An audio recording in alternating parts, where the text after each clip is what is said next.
Breaking news अनासी नवां सां share कयूं पिया। GIT में जुडिशरी खे बि गॾु खंयो वञे ऐं GIT खे मज़बूत कयो वञे। मुखी ईश्वर लाल जो चवणु आहे। सोशल मीडिया ते ग़लति अफ़वाह पखेड़िया पिया वञनि, किरदार कशी कई पई वञे। ईश्वर लाल जो चवणु आहे त सियासी क़यादत अॼु ताईं प्रिया कुमारी जे घर नाहे पहुती। सखर में प्रेस कॉन्फ्रेंस कंदे हुन जो वधीक चवणु हो त सोशल मीडिया ते बावेला ऐं किरदार कशी कंदड़नि खे ख़ामोश थियणु घुरिजे। हिंदू बिरादरी गैर महफ़ूज़ बणियल आहे, सिक्योरिटी फराहम कई वञे। संगरार मां अगवा थियल प्रिया कुमारी जे पीउ राजकुमार, मुखी ईश्वर लाल ऐं ॿियनि जी प्रेस कॉन्फ्रेंस। अहम ख़बर असां शेयर करे रहिया आहियूं। GIT में जुडिशरी खे बि गॾु कयो वञे ऐं GIT खे मज़बूत कयो वञे। सोशल मीडिया ते ग़लति अफ़वाह पखेड़िया पिया वञनि, किरदार कशी कई पई वञे।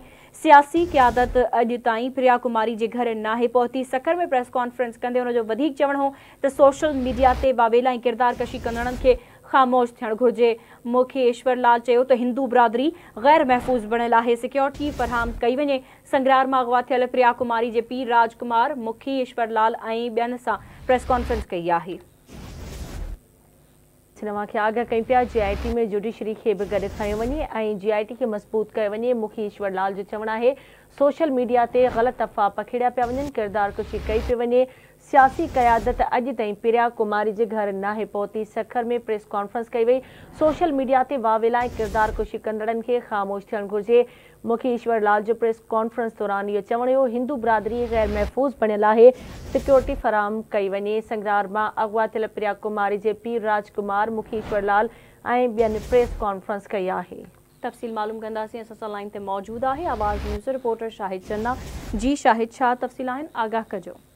जी बिल्कुल ज़िले सखर जे रोड़ी तालुके जे इलाइक़े संगरार मां अगवा थी वियल मासूम नियाणी प्रिया कुमारी जे वालिद राजकुमार, मुखी ईश्वर लाल ऐं ॿियनि जेका सखर प्रेस क्लब में प्रेस कॉन्फ्रेंस कई आहे। उन्हनि चयो आहे त अॼु 32 महीना गुज़री चुका आहिनि। प्रिया कुमारी सबील हलाईंदे संगरार मां अगवा थी वई हुई। हिन वक़्त ताईं हुनजो को बि पतो न पइजी सघियो आहे।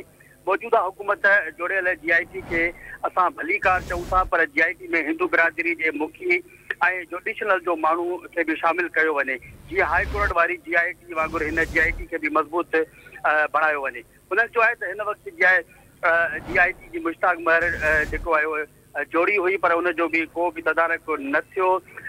IG मुश्ताक वारे दौर में हू 3 ॾींहं सखर में तरसियो हुयो, जांच कयईं, पर उन जे हवाले सां बि रिपोर्ट साम्हूं न आई आहे।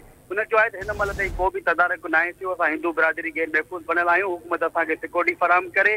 उन्हनि चयो आहे त सोशल मीडिया ते जेके ग़लति अफ़वाहूं ऐं किरदार कुशी कई पई वञे उहा बंदि कई वञे। प्रिया कुमारी जो केस हाणे हाई प्रोफाइल बणिजी चुको आहे। केस में हर तबिके जे माण्हू जा असां शुक्रगुज़ार आहियूं, जन असांजो साथ ॾिनो आहे।